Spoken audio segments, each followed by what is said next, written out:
Plastic का कचरा हर तरफ फैला हुआ है ना? पर क्या हो अगर कोई कहे कि ये कचरा नहीं बल्कि एक छुपा हुआ खजाना है? आज हम इसी बारे में बात करने वाले हैं कि कैसे प्लास्टिक के ढेर को एक शानदार प्रॉफिटेबल बिजनेस में बदला जा सकता है। एक ऐसा मौका जिसमें उम्मीद से कहीं ज्यादा पोटेंशियल है। जी हाँ, ये आंकड़ा कोई मजाक नहीं है। 1,20,000 रुपए महीना, ये इस बिजनेस मॉडल का असली पोटेंशियल दिखाता है। और आज हम मिलकर समझेंगे कि इस मंजिल तक पहुंचने का रास्ता क्या है। तो ये है हमारा पूरा रोड मैप।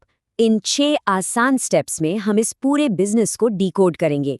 पहले देखेंगे कि मौका कितना बड़ा है, फिर बात करेंगे मटेरियल और मशीनों की।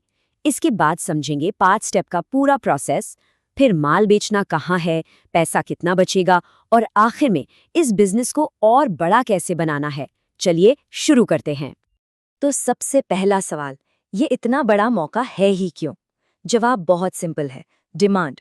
मतलब इसकी मांग कभी खत्म ही नहीं होती। रिसाइकिल किया हुआ प्लास्टिक ना इतनी सारी इंडस्ट्रीज की जान है, उनकी बेसिक जरूरत है। इसीलिए इसकी डिमांड हमेशा बनी रहती है, एकदम भरोसेमंद। सोचिए जरा, बड़ी बड़ी फैक्ट्रियों से लेकर घर का सामान बनाने वाली छोटी कंपनियों तक सबको ये मटेरियल चाहिए। पैकेजिंग इंडस्ट्री को चाहिए। ये जो खरीदारों की इतनी वैरायटी है ना, यही चीज मार्केट को एकदम स्टेबल रखती है। ठीक है, तो मौका तो समझ आ गया। अब बात करते हैं प्रैक्टिकल चीजों की। मतलब इस बिजनेस को शुरू करने के लिए आखिर चाहिए क्या क्या? सबसे पहले तो कच्चा माल, और यहाँ सबसे जरूरी है सही तरह के प्लास्टिक को पहचानना। मेनली 3 टाइप के प्लास्टिक पर फोकस करना है, LDP, HDP और PP। सुनने में भले टेक्निकल लगे, पर ये वही प्लास्टिक है जो दूध की थैलियों, कैरी बैग्स, बाल्टियों और बोतलों में मिलता है। मतलब हमारे आसपास ही है, तो इसे पहचानना और जमा करना बहुत आसान है। और सबसे बढ़िया बात क्या है, ये कच्चा माल आसानी से मिलता भी है और सस्ता भी है। लोकल कबाड़ी वालों से या स्क्रैप की दुकानों से ये 30 से 80 रुपए किलो के रेट में आराम से मिल जाता है। अब जब रॉ मटेरियल ही इतना सस्ता है, तो शुरुआत का खर्चा और रोज का खर्चा दोनों ही कम हो जाते हैं। ये बहुत बड़ा प्लस पॉइंट है। तो कच्चा माल तो हो गया, अब देखते हैं मशीनें जो इस स्क्रैप को कीमती माल में बदलेंगी। एक छोटा सा सेटअप लगाने के लिए सिर्फ 5 बेसिक मशीनें चाहिए होती हैं। और अब आता है असली सरप्राइज। इन सारी मशीनों का कुल खर्चा जानते हैं कितना? सिर्फ 70,000 से 1,00,000 रुपए के बीच। मतलब इतने कम पैसे में एक पूरी मिनी फैक्ट्री का सेटअप तैयार हो सकता है। इसी वजह से ये बिजनेस हर किसी की पहुंच में है। मशीनें भी आ गईं। अब देखते हैं वो जादू जिससे ये कचरा एक वैल्यूएबल प्रोडक्ट बनता है।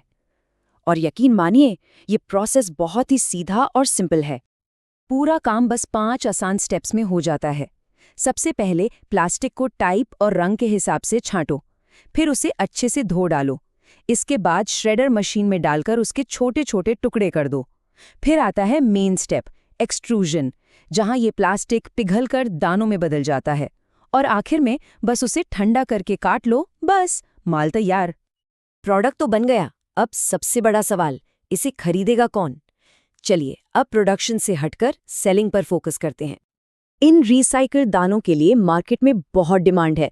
जो कंपनियां प्लास्टिक की कुर्सियां, बाल्टियां, कंटेनर और PVC पाइप बनाती हैं, वो सब इसके बड़े ग्राहक हैं। उन्हें हमेशा अच्छे माल की जरूरत रहती है।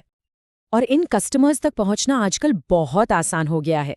इंडिया मार्ट, ट्रेड इंडिया जैसे जो ऑनलाइन B2B प्लेटफॉर्म है, वहां बस अपने प्रोडक्ट को लिस्ट करना है, फिर पूरे देश से ऑर्डर आने लगते हैं। चलिए अब आते हैं सबसे जरूरी हिस्से पर, पैसा। देखते हैं कि इस बिजनेस में लागत कितनी है और कमाई कितनी हो सकती है। पूरा हिसाब किताब समझते हैं। आखिर खर्चा कितना है और कमाई कितनी होगी? चलिए नंबर्स में बात करते हैं। एक छोटा सा उदाहरण लेते हैं। मान लीजिए एक दिन में 100 किलो स्क्रैप प्रोसेस किया। अगर स्क्रैप 50 रुपए किलो मिला तो ये हो गए 5,000 रुपए। अब इसमें बिजली, मजदूरी, किराया वगैरह का 500 रुपए और जोड़ लीजिए, तो एक दिन का टोटल खर्चा हुआ 5,500 रुपए। ठीक है, तो खर्चा हुआ 5,500 रुपए। अब कमाई देखते हैं। वही 100 किलो दाने जब मार्केट में बिकते हैं तो 7,000 से 12,000 रुपए तक मिल जाते हैं। मतलब हर दिन एक सॉलिड प्रॉफिट मार्जिन। तो अब जरा हिसाब लगाइए। अगर इस रोज के मुनाफे को महीने भर के लिए देखें, तो ये आंकड़ा सीधा 1,20,000 रुपए के नेट प्रॉफिट तक पहुंच सकता है। यही है इस बिजनेस का असली पावर। एक बार बिजनेस सेट हो गया तो रुकना क्यों है? अब बात करते हैं ग्रोथ की।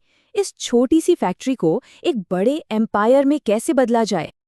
लेवल 1, अपने प्रोडक्ट को अपग्रेड करो। एक पैलेटाइजिंग मशीन लगा सकते हैं जिससे सारे दाने एक ही साइज के बने। एक कलर मिक्सर लगा सकते हैं ताकि अलग अलग रंग के दाने बना सकें। नतीजा, प्रोडक्ट की क्वालिटी बढ़ेगी और दाम भी ज्यादा मिलेगा। अब आता है लेवल 2, अपने खुद के प्रोडक्ट्स बनाओ।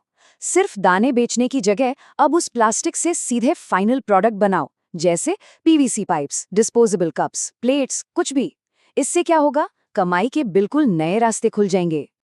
तो देखिए, कम लागत, आसानी से मिलने वाला कच्चा माल और ऐसी डिमांड जो कभी खत्म नहीं होगी, ये सब मिलकर इसे एक जबरदस्त बिजनेस बनाते हैं। और ये हमें सोचने पर मजबूर करता है कि हमारी दुनिया में ऐसी और कितनी कचरा समझे जाने वाली चीजें हैं जो असल में एक छिपा हुआ बिजनेस का मौका है।